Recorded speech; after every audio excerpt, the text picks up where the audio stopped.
வழக்கறிஞர்ல அன்பிற்குரிய நம்முடைய அக்ஷரா கமிட்டி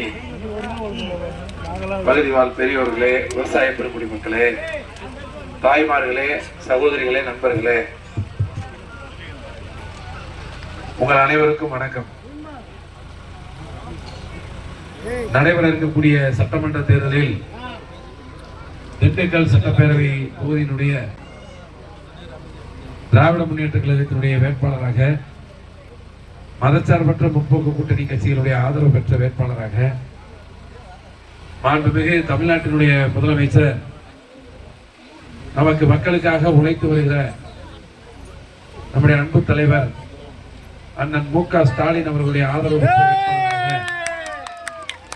ஐயா ஐபி அவர்களுடைய அன்பை பெற்ற வேட்பாளராக ஐபி செந்தில்குமார் என்கின்ற நான் உங்களை தேடி உங்களிடத்திலே வாக்குகள் கேட்டு வந்திருக்கின்றேன். நீங்கள் எல்லாம் உங்களுக்கு உழைக்க எனக்கு ஒரு வாய்ப்பு கொடுக்க வேண்டும் என்று உங்களை அன்போடு நான் கேட்டுக்கொள்கிறேன். நீங்க நிறைய பேருக்கு வாய்ப்பு கொடுத்துருக்கீங்க.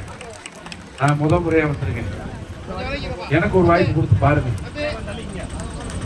கண்டிப்பா வந்து பாருங்க.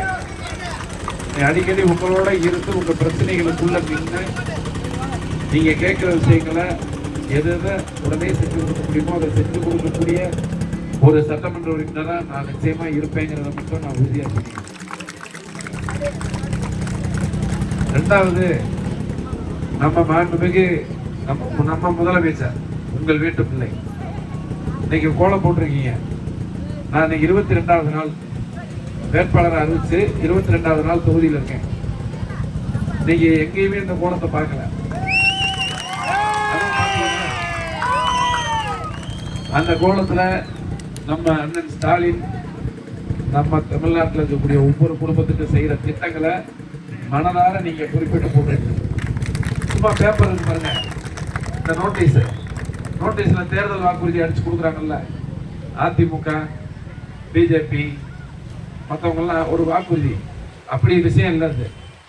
இந்த திட்டம் ஒன்னொன்னும் ஒரு வீட்டுக்குள்ள போயிருக்கு. மகளிர் உரிமை தொகை மாதம் 14ஆம் தேதி யாரு பார்க்கலைனாலும் பார்த்தாலும் அந்த கணக்குக்கு 1000 ரூபாய் ஏறிடும். அதே மாதிரி விடியல் பயண திட்டம், நீங்க போய் வண்டியில நீங்க பஸ்ல ஏறிட்டீங்கன்னா, இப்ப நானும் தம்பி மணியன்றனும் நாங்க ஏறணும்னா கண்டக்டர் எங்க முன்னாடி வந்து நிப்பார். மைதன் பாபா சிரிக்கிறாரு, அவர்த்தையும் போய் நிற்பார். அவரே விட மாட்டார். ஏன்னா எங்கிட்ட டிக்கெட் வாங்கிடுவேன். நாங்க டிக்கெட் இல்லாம அந்த பஸ்ல போக முடியாது. இல்லைன்னா செக்கர் அடுத்த செகண்ட் பிடிச்சி பையனை போட்டு எங்க மேல பையில போட்டுருவோம். ஆனா பெண்களுக்கு அதுக்கு வேலை இல்லை. என்ன காரணம்னா, ஏன்னா அந்த பஸ்ஸோட முதலாளியே நீங்க தானே. நீங்க தானே முதலாளி. அந்த பஸ்ஸை உங்க சொந்தம் ஆக்கிட்டாருல நம்ம முதலமைச்சர் அண்ணன் ஸ்டாலின். அந்த பஸ்ஸை, அரசாங்க பஸ்ஸை பெண்களுடைய சொந்தம் ஆக்கிட்டாரு. அது உங்க பஸ் மாதிரி. அதை நீங்க எங்கனா நிறுத்தி ஏறிக்கலாம். இப்ப அந்த மாதிரி தான் இப்ப மகளிர் விடியல், அந்த விடியல் பயண திட்டம், நம்ம 1ஆம் வகுப்புல இருந்து 5ஆம் வகுப்பு வரை படிக்கிற பிள்ளைகளுக்கு காலை உணவு திட்டம்.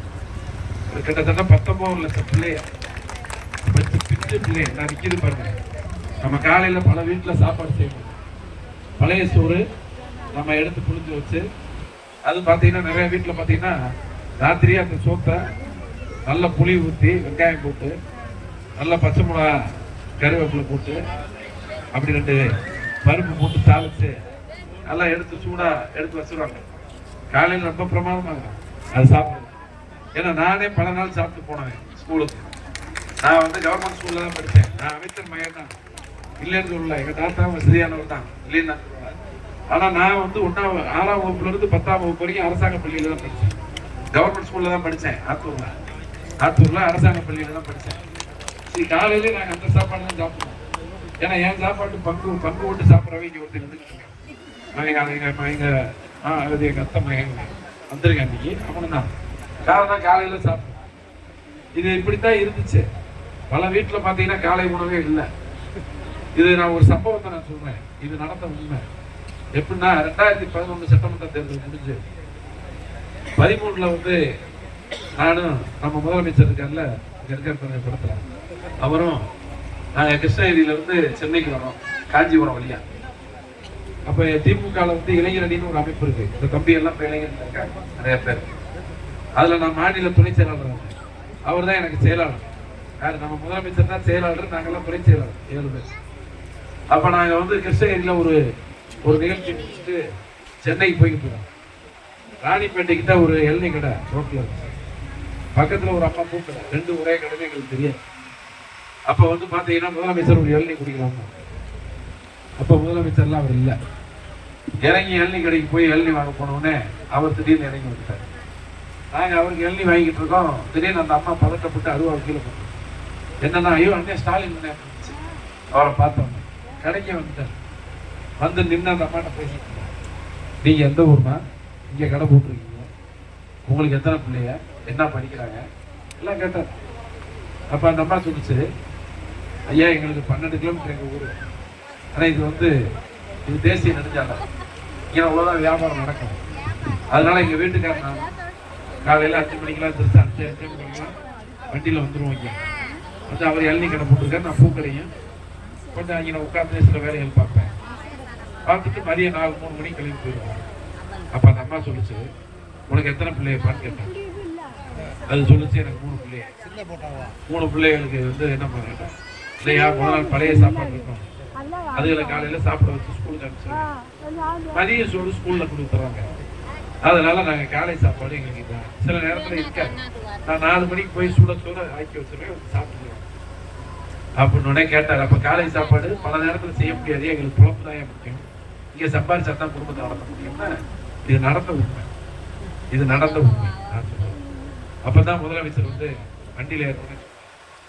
அடுத்து நம்ம ஆட்சிக்கு வந்தோடனே முதலமைச்சர் கலைஞர் அப்ப உயிரோடு இருக்காரு. முதலமைச்சர் கலைஞர் வந்தோடனே காலை உணவு திட்டம் கொடுக்கணும் அப்படின்னு சொன்னார். 13ல சொன்னார். 13ல சொன்னதை 2021 அவர் முதலமைச்சராக நிறைவேற்றினார். இன்னைக்கு 19 லட்சம் பிள்ளைகளுக்கு காலை உணவு திட்டம் அங்க நீங்க அதையும் போட்டுருக்கீங்க. அப்புறம் புதுமை பெண் திட்டத்துக்கு 3000 போட்டிருக்கீங்க. 3000 கிடையாது, 1000 தான். ஒருத்தருக்கு 1000 தான். இப்ப 1200. இப்ப நீ அடுத்து நம்ம அடுத்த ஆட்சிக்கு வரப்போறோம். நீங்க எல்லாம் ஓட்டு போட போறீங்க. எல்லாம் ஒட்டுமொத்தமா ஓட்டு போட்டு திமுக தான் ஆட்சிக்கு வரும். நம்ம ஜெயிக்க போறோம், நம்ம முதலமைச்சர் தான் வரப்போறோம். வந்த உடனே நீங்க அந்த 1200 அதுல 3000 போட்டாங்க. ஒருவேளை 2ஐயும் சேர்த்து போட்டாங்க. எதுனா அந்த தமிழ் முதல்வனையும் சேர்த்து நீ அது 3000 ஆக்கி நீங்க முடிவுக்கு வந்துட்டீங்க. இப்ப என்ன தெரியுதுன்னா, இதுல இருந்து நீங்க முடிவுக்கு வந்துட்டீங்க. இனிமேல் மகளிர் உரிமை தொகை 2000 தான், 1000 இல்லை. அந்த பேச்சுக்கே இடம் இல்லை. இனிமேல் 2000 தான். இனி புதுமை பெண் திட்டம், தமிழ் முதல்வர் திட்டம் 3000, 1500, 1000, 3000 தான். பரவாயில்ல. அச்சலா தேக்க வேண்டி நீங்க ரொம்ப அட்வான்ஸா இருக்கீங்க. நீங்க முடிவு அம்மா நீங்க அச்சாரம் போட்டீங்க. திமுக ஆட்சிக்கு வரத நான் வெற்றி பெற்று உங்களுக்காக முளைக்க நீங்க அச்சாரம் போட்டீங்க. நிச்சயமாக இப்ப என்னன்னா, அச்சராஜ கமிட்டியில நீங்க சில கோரிக்கைகள் வச்சிருக்கீங்க. இப்ப அந்த அக்கா என்ன சொன்னாங்கன்னா, எனக்குள்ள இருக்க அந்த ஓடை அது குழந்தைகள்லாம் அதுல அடிக்கடி விழுந்துருதுங்க, எங்களுக்கு எப்படியாவது செஞ்சு கொடுக்கணும். நான் இப்பதான் கேட்டேன் ஒன்றிய செயலாளர்கிட்ட, என்னன்னு கேட்டேன். அது ஏஎஸ்லாம் ஆயிடுச்சு, டெண்டர் தான் விடணும்னாரு. அது தேர்தல் முடிஞ்ச உடனே அந்த வேலையை சீக்கிரம் ஆரம்பிச்சு நீங்க பிள்ளைகளுக்கு பாதுகாப்பா அந்த இடத்த நீங்க பண்ணிக்கல. ஒண்ணு, இந்த ஊருக்கு மினி பஸ், தனியார் பஸ் தான் வருது, அரசாங்க பஸ் அது வரலையா? சரி ரைட்டு, அது வரல, சரி ரைட்டு. இப்ப நீங்க அரசாங்க பஸ் வரணும், உங்களுக்கு உங்க பஸ் வரணும்னு சொல்லுங்க. உங்க பஸ் சொல்லுங்க, சொல்லுங்க எங்க பஸ் எங்களுக்கு வரணும் சொல்லுங்க. Right, okay. இப்ப கண்டிப்பா, ஏன்னா இப்ப என்னன்னா, நான் இப்ப என்னன்னா, ஒரு தொலைநோக்கு திட்டம் இருக்கணும். ஒரு வேட்பாளரை வரவழைச்சு ஒரு தொகுதியில தொலைநோக்கு திட்டம். இப்ப எனக்கு நிறைய தொலைநோக்கு திட்டங்களை நான் 28 நாள்ல பார்த்ததுல நிறைய திட்டங்களை நான் மைண்ட்ல வச்சிருக்கேன். இதெல்லாம் முதலமைச்சர் போய் இந்த தொகுதிக்காக பேச முடிவு பண்ணிருக்கேன். நான் அதை என்ன சொல்லாம இருக்கேன். இவங்க கூட